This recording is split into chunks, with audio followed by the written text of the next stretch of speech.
నమస్తే, welcome to four sides TV. Big breaking news అయితే చూస్తున్నాం. తెలంగాణ డీజీపీ ఎదుట 41 మంది మావోయిస్టులు లొంగిపోయారు. లొంగిపోయిన వారిలో కామారెడ్డికి చెందిన రాష్ట్ర కమిటీ కార్యదర్శి ఎర్రగొల్ల రవి, ఒడిశా ఛత్తీస్గఢ్కు చెందిన 6 డివిజన్ కమిటీ సభ్యులు, 2 తెలంగాణ వాసులు ఉన్నట్లుగా మనకు బ్రేకింగ్ న్యూస్ అందుతోంది. ఇక మిగతా మావోయిస్టులంతా ఛత్తీస్గఢ్కు చెందిన వారిగా డీజీపీ శివధర్ రెడ్డి అయితే పేర్కొన్నారు.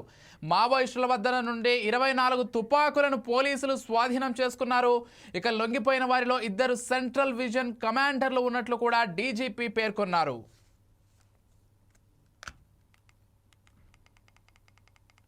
రైట్, చూస్తున్నాం కదా మొత్తంగా మావోయిస్టులు ఎక్కడికక్కడ లొంగుబాటుకు అయితే వస్తున్నారు. ఎందుకంటే ఇటీవల కాలంలో వాళ్ళు చాలా క్లియర్గా చెప్పారు, ఈ ఆపరేషన్ కగార్ వల్ల తమకు చాలా పెద్ద ఎత్తున ప్రాణ నష్టం జరుగుతోంది కాబట్టి జనవరి కల్లా అందరం కూడా లొంగిపోతామని చెప్పారు. ఈ నేపథ్యంలోనే తెలంగాణ డీజీపీ ఎదుట దాదాపు 41 మంది మావోయిస్టులు లొంగిపోయినట్లుగా తెలుస్తోంది.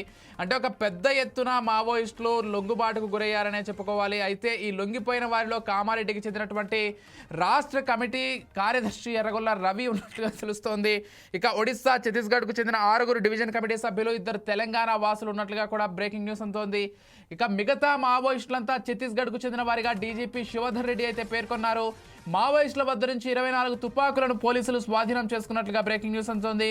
ఇక లొంగిపోయిన వారిలో 2 సెంట్రల్ విజన్ కమాండర్లు ఉన్నట్లు డీజీపీ అయితే పేర్కొన్నారు.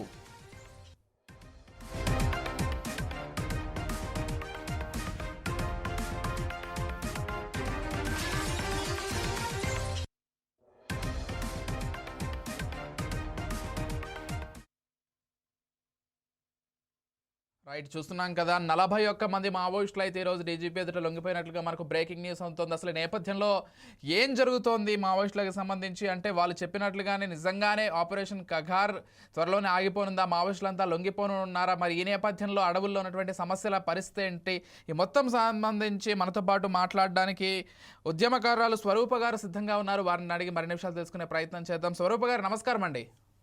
నమస్తే అండి. స్వరూప గారు, మీరు కూడా చూసే ఉంటారు 41 మంది దాదాపు ఒక్కరోజే లొంగిపోయారు. మనం అంటే మాట్లాడే ముందు ఒక్కసారి అంటే మీ పాటకి మన ఛానల్ తరఫున ఎంతో మంది ప్రేక్షకులు అభిమానులు ఉన్నారు, వాళ్ళ కోసం ఒక పాటతోటి మొదలు పెడదాం. తప్పకుండా. శాంతి చర్చలంటున్నా చలనం లేని పాలకులు, చంపుటే తమ లక్ష్యమంటూ సాగిస్తున్నారు కాల్పులు. బుద్ధిజీవులంతా ఉద్యమిస్తున్నా ఆపమంటున్నారు కగారు.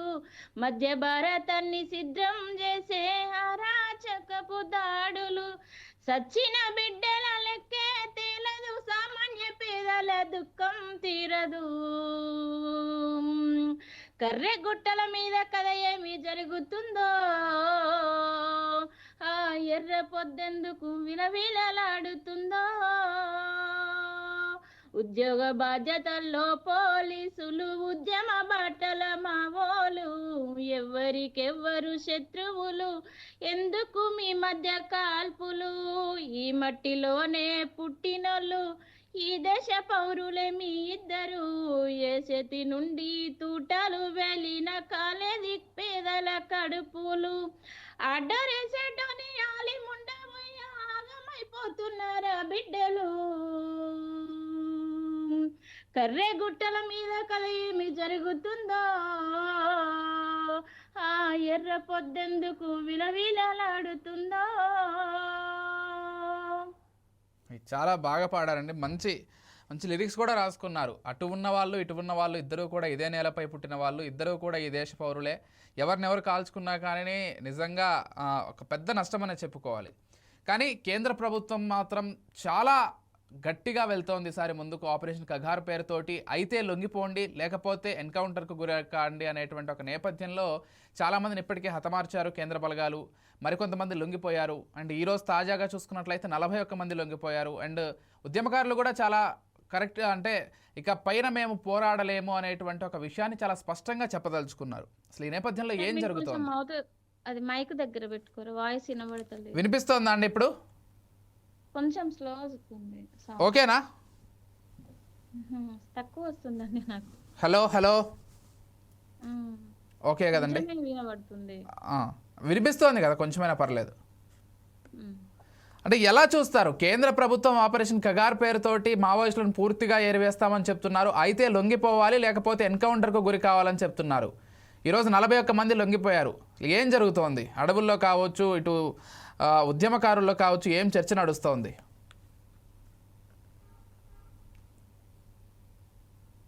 ఎక్కడ చూసినా ఈరోజు ఆదివాసి బిడ్డలను పిట్టలను కాల్చినట్టుగా పట్టుకొని ఎక్కడ పడితే అక్కడ అది కాల్చడం అనేది చాలా ఒక భయభ్రాంతులకు గురయ్యి, అంటే పార్టీని ఏ రకంగా దెబ్బతీయాలనో కనీసం మళ్ళీ దాంట్లో నష్టపోయేది ఎక్కువ పేద బిడ్డలు, పేద ఆదివాసి బిడ్డలు. కనీసం ఈరోజు ఇల్లు లేని పరిస్థితులలో వాళ్ళు పేదల కోసం అక్కడ ఛత్తీస్గఢ్లో రకరకాలుగా ఒక 100 రకాలుగా ఖనిజ సంపద ఉన్నదని చెప్పేసి ఈ కమిషన్లు ఏదైతే కమిషన్లు దోషేసుకొని వేరే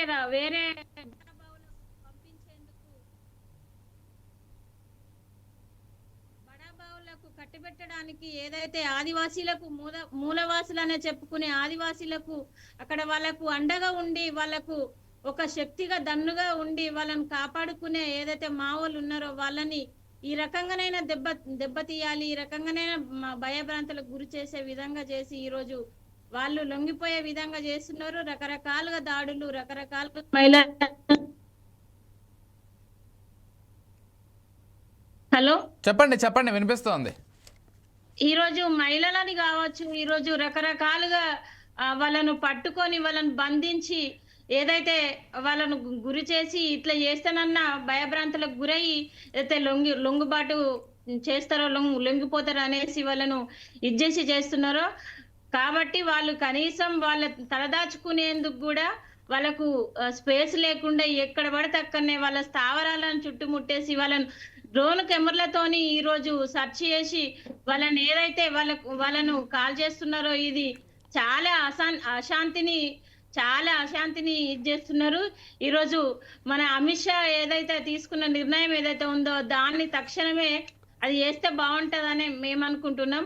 కాబట్టి 40 మంది కదన్నా, ఎంతమంది అయినా ఈరోజు వాళ్ళకు ఒక రకమైన భయభ్రాంతులకు గురి చేయడం వల్ల రావడానికి వాళ్ళు అది సిద్ధపడుతున్నారు. కాబట్టి మేమైతే కోరుకునేది ఏంది, పోరాటం అనేది ఒక 100 మంది, ఒక 1000 మంది వచ్చినా కూడా పోరాటం అనేది అది ఆగిపోదు. ఏ రకంగానైనా ఈ రోజు చూస్తున్నాం, ఆపరేషన్ కగారుతోని ఈరోజు విద్యార్థులు కావచ్చు, మేధావులు కావచ్చు, ఏదైతే మావోయిస్టులు ఏదైతే ఉండొద్దు అనుకొని అమిత్ షా మాట ఎప్పుడైనా సవాల్ విసురుతున్నారో, ఈ దేశంలో పేదరికం, ఈ దేశంలో పేద వర్గాలు పేదరికం ఏదైతే తిండి తిప్పల లేకుండా ఏదైతే చిన్న పిల్లల కానుంచి ఈరోజు ఇది చేస్తున్నారో అది లేకుండా చేస్తే ఈ పోరాటాలు ఉండవు, ఈ కాల్పులు ఉండవు, ఇదంతా ఏదైతే ఈ వీళ్ళను కాల్చుకునేది ఉండదు. కాబట్టి ఈ పేదరికాన్ని నిర్మూలించాలి అని నేను అమిత్ షాకి నేను ఒక పిలుపు అంటే నేను డిమాండ్ చేస్తున్నా. వారు ఏదైతే మావోలను లేకుండా చేసి అక్కడ ఖనిజ సంపద తీసుకుపోయి బడాబావులకు కట్టుబెడదామని కమిషన్ల పేరుతోని ఇదంతా చేస్తున్నాడో, పేదరికం లేకుండా చేస్తా అనే నినాదం ఎత్తుకుంటే బాగుంటది. నేను అమిత్ షా గారికి నా సవాల్ ఇది. ఎందుకంటే చాలా ఇప్పుడు కోర్టులు ఉన్నాయండి, చట్టాలు ఉన్నాయి, అందులో వాళ్ళని అజ్జేయచ్చు. కానీ అది లేకుండా వీళ్ళు కాల్పులే ఒక లక్ష్యంగా ఎక్కడ పడితే అక్కడ ఈరోజు దేశాన్ని మొత్తం రక్తపు టేరులల్లా ఇది చేస్తున్నారు. కాబట్టి ఈ కాల్పుల విరమణ చేయాలి, శాంతి చర్చలు జరపాలి, వాళ్ళకి ఏవైతే వాళ్ళ డిమాండ్స్ ఏది ఉన్నదో అది చేయాలని నేను కోరుకుంటున్నా. కాబట్టి 40 మంది కాదు, వాళ్ళ లోపల ఒక భయం అనేది సృష్టిస్తున్నారు కాబట్టి వాళ్ళు వస్తారు. కాకపోతే నేను కోరుకుంటున్నా రావాలి, వాళ్ళైతే క్షేమంగా ఉండాలి. పోరాటం చేస్తూనే ఉంటారు. ఇప్పుడు ఒక 40 మంది రావచ్చు, రేపు 100 మంది కూడా అలాంటి పోరాటాలు ఎత్తుకొని 100,000 మంది కూడా అంటే న్యాయం కోసం పోరాడతారు అనేది నేను అనుకుంటున్నాను. ఎస్, మీరు చెప్పినట్లుగా ఖచ్చితంగా అణిచివేత ఎక్కడుంటే ఉద్యమం అక్కడ ఖచ్చితంగా పుడుతుంది. సరే, ఇదే నేపథ్యంలో మరొక పాట మీ నుంచి, మీరు రాస్తున్నటువంటి అందమైన పాటల్లో అంటే ప్రజలను ఉర్రూ తొలగించేటువంటి పాటల్లో మరొక పాట మనందరి కోసం. ఏం జరుగుతున్నదో కర్రెగుట్టలల్లా, ఎందుకు జరుగుతున్నదో హక్కులు అడిగేటోళ్ళ. ఏం జరుగుతున్నదో కర్రెగుట్టలల్లా, ఎందుకు అడుగుతున్నారో హక్కులు అడిగేటోళ్ళ. ఏం జరుగుతున్నదో కర్రెగుట్టలల్లా, ఎందుకు చంపుతున్నారో హక్కులు అడిగేటోళ్ళ. అధునాతన ఆయుధాలు డ్రోను కెమెరాలు పెట్టి వాళ్ళ కోటలన్నీ కూల్చబట్టే, వాళ్ళ చెట్లనన్ని ధ్వంసం చేయబట్టే. ఏం జరుగుతున్నదో కర్రె గుట్టలల్లా, ఎందుకు చంపుతున్నారో హక్కులు అడిగేటోళ్ళ. ఎస్. అండ్ మరొక విషయం, మీరు ఈరోజు కూడా చూసుంటారు, ఆరావళి పర్వతాల్లో కూడా అక్కడ ఖనిజ సంపద దోచుకు వెళ్తున్నారని వాళ్ళంతా కూడా ఆరావళి పర్వతాల్లో ఉన్నటువంటి వాళ్ళంతా కూడా ఒక ఉద్యమం చేస్తున్నారు. ఇక్కడ చూసినట్లయితే ఛత్తీస్గఢ్ పర్వత ప్రాంతాల్లో, అటవీ ప్రాంతంలో అక్కడ ఖనిజ సంపదను దోసుకెళ్లాలనేటువంటి ఆలోచనతోటే ఈ ఆపరేషన్ కగార్ని పెట్టారనేటువంటి ఒక విమర్శ కూడా ఉంది కేంద్ర ప్రభుత్వం పైన. ఈ నేపథ్యంలో అసలు అటవీ సంపద మొత్తం కూడా దోపిడీకి గురవుతోంది, అందుకనే ఉత్తర భారతదేశంలో ఈ విధంగా వాయు కాలుష్యం కూడా ఎక్కువగా అవుతుంది అనేటువంటి ఇది కూడా ఉంది. ఏం చెప్తారు దీనికి సంబంధించి? అంటే ఇదంతా మరి ప్రభుత్వానికి ఇదంతా కనిపిస్తలేదా? కనీసం వాళ్ళు ఆదివాసీలు అంటేనే వాళ్ళు చెట్లల్లో పుట్టలల్లో వాటిని కాపాడుకుంటా, వాటిని రక్షించుకుంటా, కాలుష్యం నుండి నివారించబడే ఆ ఏదైతే మంచి వాతావరణం ఉంటుందో చెట్లలోకి వెళ్ళి దాంట్లో బ్రతికే ఆదివాసీలను ఇలా అంటే విధ్వంసం చేసి ఇలా ఇప్పుడు అక్కడ ఏదైతే వాళ్ళు కోటలుగా భావిస్తారు దాన్ని నిర్మించుకున్న దాన్ని ధ్వంసం చేయడం అనేది చాలా ఇది మరి అమిత్ షా గారికి కానీ మోడీ గారికి కానీ వాళ్ళకు ఇది కళ్ళకు కనపడతలేదా మరి ఏంటిదో కానీ ఇదైతే చాలా అన్యాయం అండి.